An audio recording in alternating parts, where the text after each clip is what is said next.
가족끼리 50만 원만 보내도 AI가 증여세를 부과한다? 요새 카톡이나 유튜브에서 이런 얘기 들어보신 적 있으신가요? 저도 상담 오시는 분들이 이거 진짜예요? 하고 물어보시는데 결론부터 말하면 오늘은 왜 이런 소문들이 생겼는지, 그리고 진짜 실제로 증여세는 어떻게 부과가 되는지, 또 돈 보낼 때 진짜 주의해야 될 점에 대해서 완벽하게 정리해 드리도록 하겠습니다.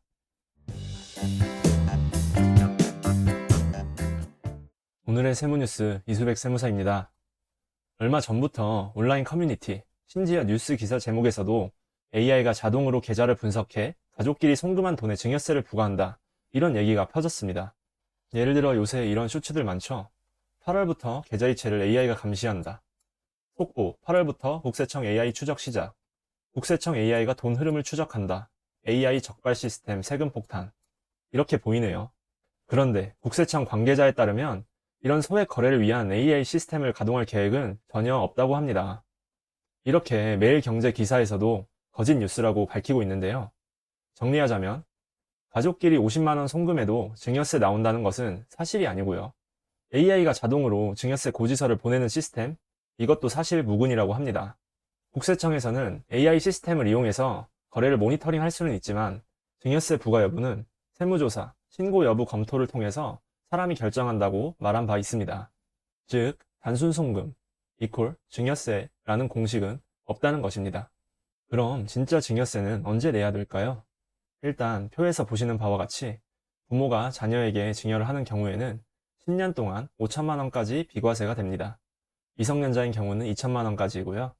형제 자매 간 송금도 10년 동안 1천만 원까지 비과세가 됩니다.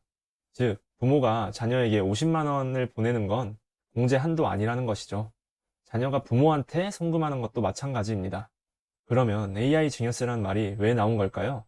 최근 계좌 추적, AI 활용 세무조사 확대라는 기사들이 있었습니다. 그걸 자극적으로 표현하다 보니 이제 카카오뱅크로 50만 원 보내도 세금 낸다 라고 확장이 된 겁니다. 그렇다고 아무 송금 케이스나 다 괜찮은 건 아닙니다.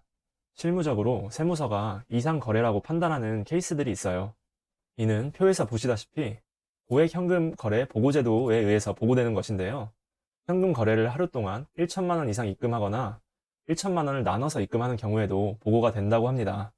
예를 들어 부모가 자녀에게 수백 수천만 원을 반복해서 송금하는 경우, 근데 그 송금한 부분에 대해서 차용증이나 계약서 없이 이건 그냥 도와준 거다 라고 말하며 증빙이 없는 경우, 그리고 송금 후에 아파트 매매대금을 바로 지급한다거나 전세금을 지급하는 경우, 이런 경우에는 세무서가 증여세 신고를 한번 검토하고 확인할 수가 있습니다.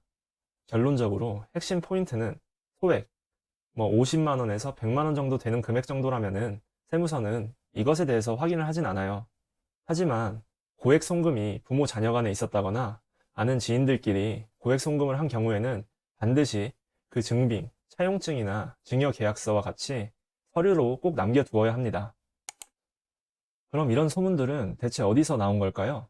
일단 처음에 보셨던 매일경제 기사에서는 임광현 신임 국세청장이 국회 인사청문회와 취임사를 통해 AI 탈세 적발 시스템을 언급한 것을 잘못 이해했다고 얘기가 나와 있습니다. 그래서 25년 7월 15일자 조선일보 기사를 보면 국세청장 인사청문회 모두 발언 중에 AI를 활용해 사업자 재무제표를 확인하고 특이점을 찾아내는 데 쓴다고 나와 있습니다. 포인트는 사업자 재무제표 확인이지 가족 송금, 증여세가 아닙니다. 즉, AI는 탈세 위험이 높은 기업 회계 자료를 선별 분석하는데 보조도구로 쓰일 뿐이지 50만 원 송금했다고 바로 증여세 부과하는 시스템은 아니라는 것이죠. 또 국세청장 취임사 발언을 봐도 AI를 통해 탈세를 잡아낸다는 말은 없습니다. 다만 앞으로 어떤 수준까지 AI를 활용할 것인지가 관건이라는 언급 정도만 했죠. 결론적으로 이런 뉴스들이 AI, 국세청, 탈세라는 키워드들만 자극적으로 묶이면서 AI가 가족 송금도 증여세를 부과한다, 이런 식으로 변질된 겁니다. 결론적으로 정리하면 가족끼리 50만 원만 보내도 AI가 증여세를 자동으로 부과한다. 이거는 완전히 가짜뉴스입니다. AI는 세무조사 보조 도구로 쓰일 뿐 세금은 여전히 사람이 결정하고 소액 송금은 전혀 문제가 없습니다. 가족끼리 돈 주고 받을 때는 고액일 경우에만 증여세를 신고 대상인지 한번 확인을 해보시고 공제 한도가 어느 정도 되는지, 그동안 내가 자녀한테 보낸 돈은 얼마나 되는지만 확인을 해보시면 됩니다. 오늘 내용이 도움이 되셨다면 좋아요, 구독, 댓글, 알림 설정 부탁드립니다. 가짜 뉴스는 완전히 버려버리시고 진짜 세무사한테 좋은 정보 얻어가시길 바랍니다.